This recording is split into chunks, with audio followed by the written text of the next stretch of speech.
Hi, just wanted to do a video, just me rambling on about a few things, but I don't like being on camera, so I'm showing you the fish tank. And before anybody says anything, it's a bit cloudy because we've just cleaned the tank, well, did a water change, and normally you get a bacterial bloom, but obviously a bit of the stuff on the bottom kind of gets caught up, and the filter, tomorrow this water will be clear. And I just wanted to show you a little pleco.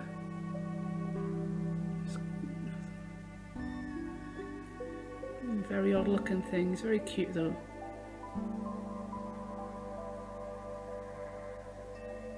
Looks almost like an alien.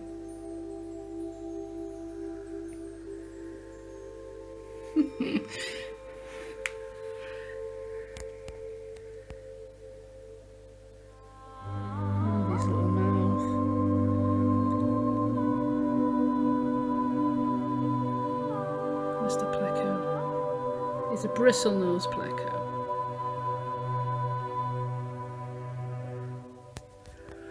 And we've got an exodus of snails. At night time, when you turn the lights off, they tend to climb everywhere. We have got absolutely hundreds of these snails, and they're very good for the tank.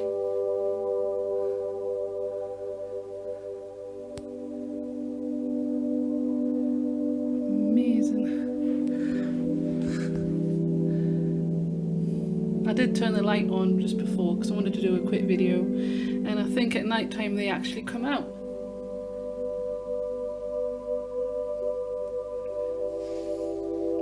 Absolutely amazing how nature acts.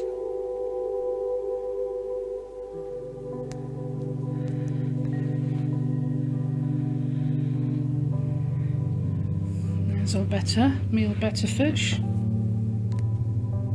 Absolutely stunning. He's called Basil. He's really cute.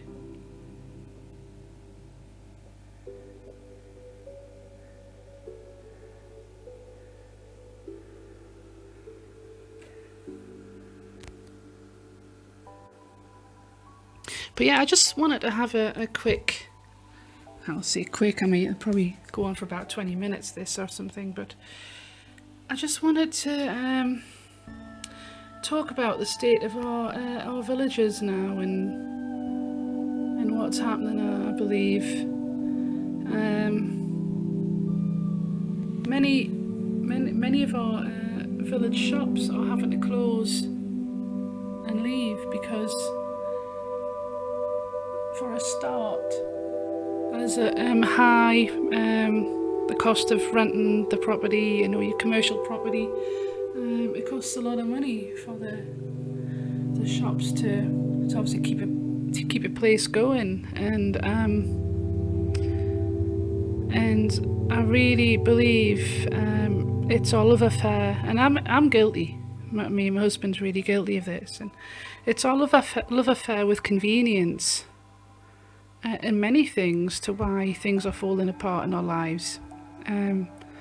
We've almost grown a bit lazy, and obviously there's a financial side as well. I mean, many supermarkets we go to are a lot cheaper than the independent shops, and then online you can get things a hell of a lot cheaper than you can locally.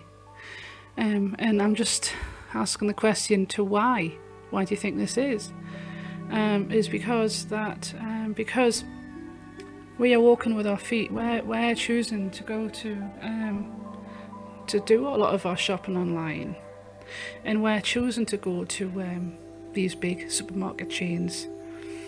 And because we're doing this, because it's more convenient for us, then these little shops have to actually put the price up to try and make a living or scrape a living. Because don't forget, how can a little butchers or a little fishmongers or a little bakers, how can they compete with these supermarket chains who are selling bread at 9p, or you get a punt of beef for about £1.50 or something. You get 15 eggs for £1. So where does this leave all these little independent shops? So just to make ends meet, these shops have to charge a bit extra money just to pay for their livelihood. And it's a vicious circle, and it's only the privileged and the well-off people who can afford to go to these independent shops. And it's the privileged and it's the rich people and what have you, who can only buy their beef and their meat from these independent shops because they've got a lot of money. So money's nothing, I'm not saying this is the case for everybody, and forgive me if this sounded a bit harsh. And it's the same with the health food industry, but for the average Joe, for the lowly paid, the people on benefits, the people who are on sickness benefit, the people who are on job seekers allowance and ESA, and for no fault of their own, a lot of people who are very poorly paid. A lot of the cashiers who work in these shops are very poorly paid. People in fast food chains are very poorly paid, I guess. I mean, I don't know, but I'm just, if this is not the case, then forgive me, But so these people have got no choice but to go to supermarkets and stuff like that, And it's a real tragedy, really. And these big supermarkets are corporations, and they make billions and billions of pounds. And the people who run these corporations are very, very greedy.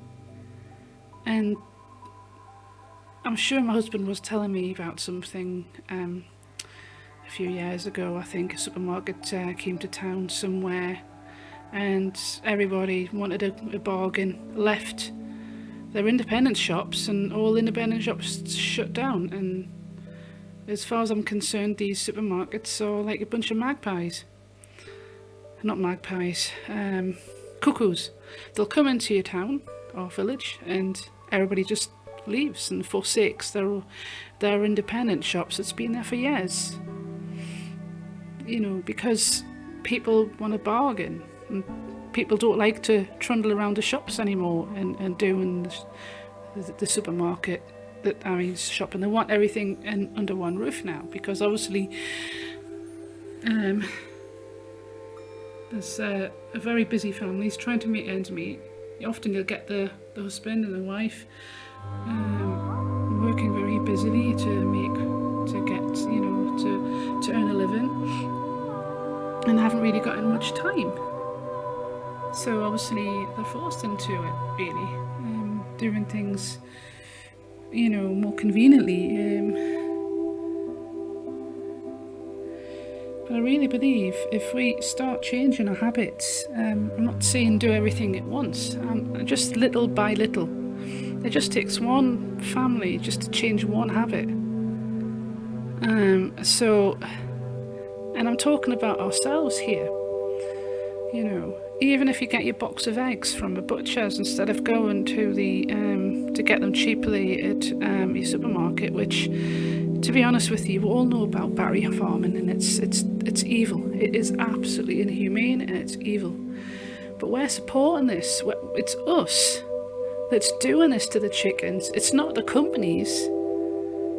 Okay, it's us, because we would rather spend £1 on a box of 15 eggs or 10 eggs than spend £2 on a free range box from your farm shop or your local butchers. It's supply and demand. If the demand wasn't there, then there wouldn't be any problem. It's the same with going into your supermarket and buying this meat. And this meat, it's so heavily farmed, and the treatment to these animals, the cattle, you know, sometimes travel overnight to get to a destination without food and water, to be treated absolutely horrendously.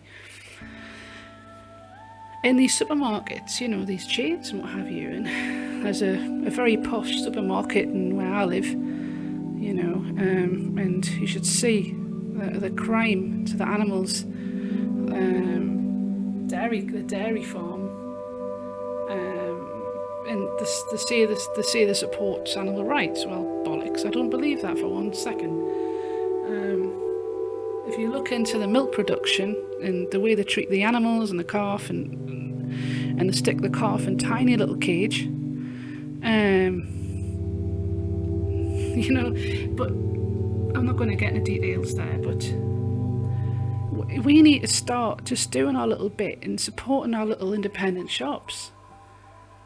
And if you're strapped for cash and stuff like that, just even if it's a £2 a week, get your eggs from the independent shop. You know, save a bit more extra money and get your meat. Or even go to your local market and get your fruit from there instead of going to your supermarkets. You know, just little by little, it all makes a change. And, you know, if these supermarkets weren't in our towns and villages and what have you, then our local shops would thrive, and they wouldn't have to keep putting the prices up to compete. You know, they would be able to reduce the prices then. You know, no supermarkets means a healthy town.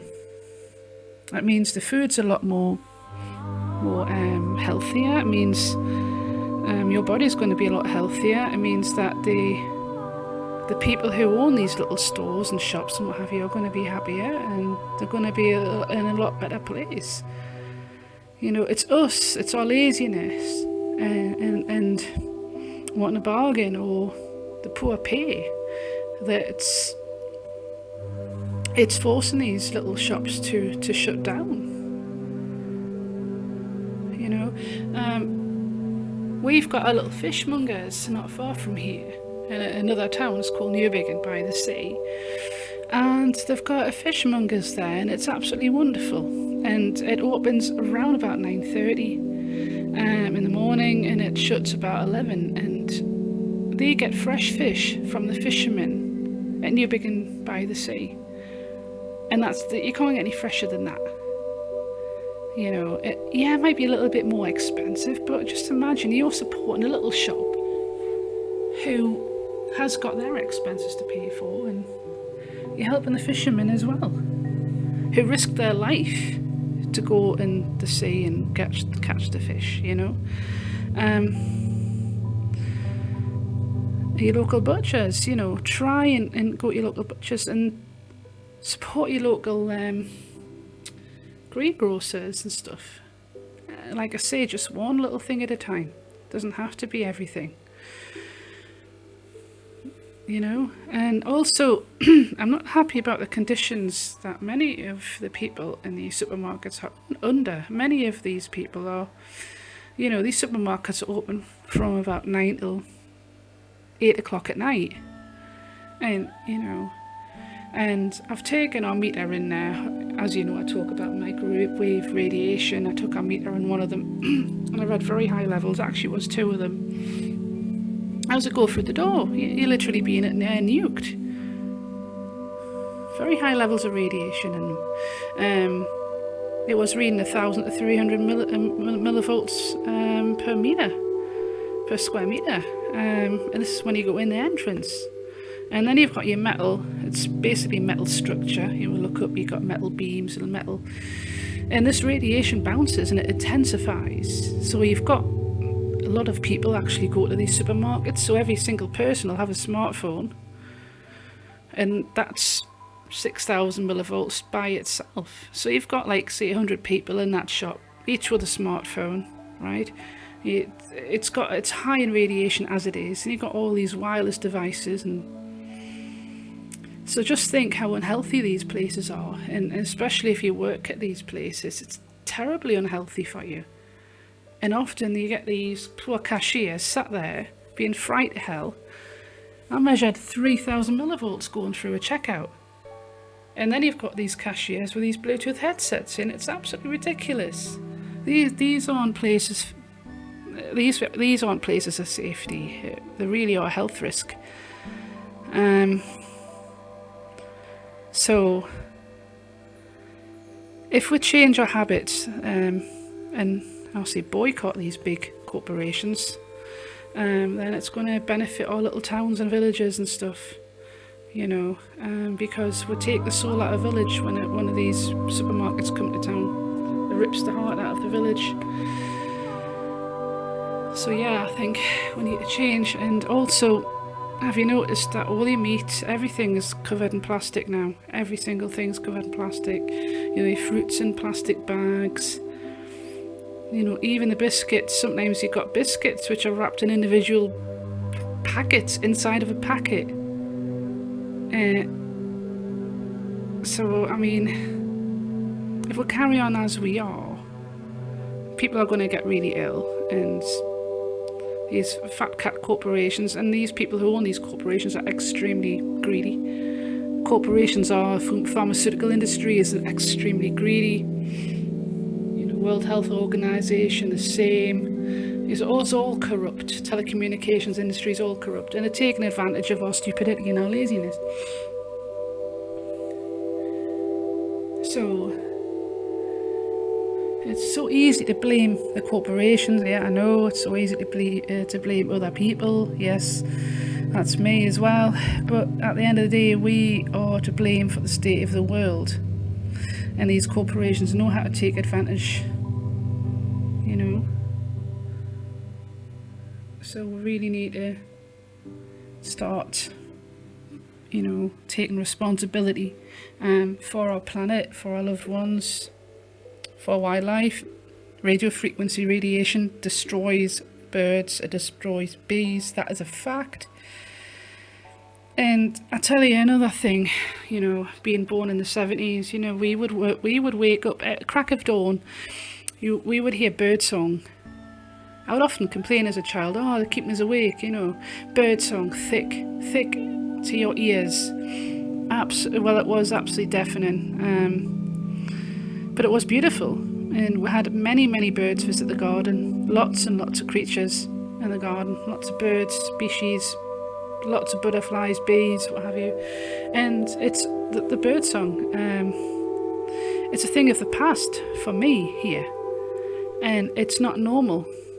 And I would like everybody to realise and remember, you know, people of our age, you know, 40 somethings, to remember and to listen and be horrified, because it's this microwave radiation, it's in your router. As you've seen in previous videos, please look through the other videos that I've uploaded. You know, I've got my own little channel now, but I actually put duplicates on my husband's channel here. Look at me testing the radiation from mobile phone masts and guidepost. If you look at the video of me testing the Wi-Fi router radiation, you'll see those. If you look through and read the links underneath, it'll tell you all the health effects. It'll tell you about the decline in animals and birds. And when a tower was erected at Mount Nardi over a 15-year period, 80% of the birds disappeared, and it was recorded. And it's our technology is the reason why the birds are leaving. And you know, I've spoken to several people I know, and they don't care. They really don't care. You know, it's convenient. You know, having a wireless connection is more convenient than having cables around your house, but to be fair, the cables are more kind of healthier. You're not getting irradiated, therefore you're not poisoning yourself, and you're not poisoning the creatures outside. It's like I say, we need to change our habits, because the problem is with the way we're going, supply and demand, the chains take over, little shops die, farmers have to sell the land because they can't compete with the the supermarkets, they can't make a living, so they've been there for like hundreds of years. They've had to sell, you know, to make way for ugly housing estates, more people, more overcrowded, more phone towers for a start go up. And I don't blame them. They've had to sell it because of our laziness and our love affair with convenience. You know, if these supermarkets, if we decided to not shop at these supermarkets anymore, then, you know, new farms would have to start, because they would have to have the animals in, obviously, which they do treat humanely, you know. They would have to, more farms, more business for locals, you know, more healthy food for us, and also get rid of the radiation in our house, which does actually go outside. You know, radiation doesn't respect your walls, it goes outside. It leaks into your garden. If you've got a Wi-Fi router, even at 250 gigahertz, that's enough to cause diabetes and being obese. It actually causes weight gain and the behavioural problems and what have you. This radiation, you know. Have a look at my other videos, you'll see the links. But yeah, it's linked to all kinds of problems. But this radiation doesn't respect your walls. It goes next door, hurts your neighbours, it hurts the wildlife in the garden. So we need to start changing our habits, and it's slowly do it, you know. And what we did last year, we got rid of our addiction to mobile phones, and now we've got one smartphone, which is, we use it as a video camera or a camera. We haven't got a SIM card in it.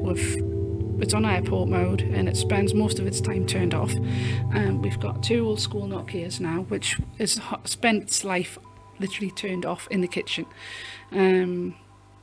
And it's getting rid of the addiction to smartphones has been an amazing blessing, but it's been an eye-opener for us as well, and seeing the amount of people addicted to the phones and constantly have the phones with them. And this stuff kicks out a lot of radiation, you know. It really is not healthy for all people. But yeah, I'm going to end this video now, I think, because I can talk for hours. But I just wanted to just say my point, say how I feel, say how I believe the world, if we don't change. And I believe we are at a fork at the road now, and it's up to the people of my generation, you know, or people slightly younger, in the late 30s, to remember how things were, and to see where we're going, and to do research into microwave radiation, to do research into how things and what things are happening. And you know, I mean, I'm going to do another video about the 5G, and I'm going to do another video about that as well, because I do like my research. I do read a lot of scientific papers and a lot of factual based things, and 5G is linked to AI, artificial intelligence. I looked at the official Europa site from the European Union, robotics over there, and they admit that 5G is the ears and eyes of AI. Al-Haleg, I can't remember how you spell it, and they're talking about they want to take over the rural areas. They want to go into the rural areas, and they want to have self-drive vehicles. They want drones to do the spraying. They want to have control over the rural areas. They want to saturate the rural areas in radiation. And it really is, when you read it, it really is the stuff of science fiction. And we're heading there very fast. And the reason why we're heading there very fast is because everything you see around you is a distraction. You know, politics, a distraction, all this stuff is a distraction from you doing research. You know. But anyway, you know, do your own research into stuff, and please watch the other videos about microwave radiation, and let's all take stock of what's happening. And it's extremely scary, you know, and plus all this processed food, you know, in these supermarkets is really, really bad, and it's produced in the most horrible way. It's almost the stuff of science fiction, you know. These people who make this additives and stuff sometimes have this big, huge hazmat suits on, you know. Plus you've got fluoride in tap water, and no fluoride is not good for your teeth. It's actually very toxic. And it puts, it calcifies your pineal gland, and it's linked to Alzheimer's and all sorts of stuff. So the stuff that you get out of your tap is extremely toxic. So we are looking into getting a water purifier or a zero water filter, because it's really, really bad for you. So we need to change in our household, and just little by little it all helps. And don't underestimate the power of yourself. Each person is very powerful, and if they only realised how powerful they were, then the world wouldn't be in a sorry state. We need to start realising and believing in our humanity and who we are. Okay, so bye bye.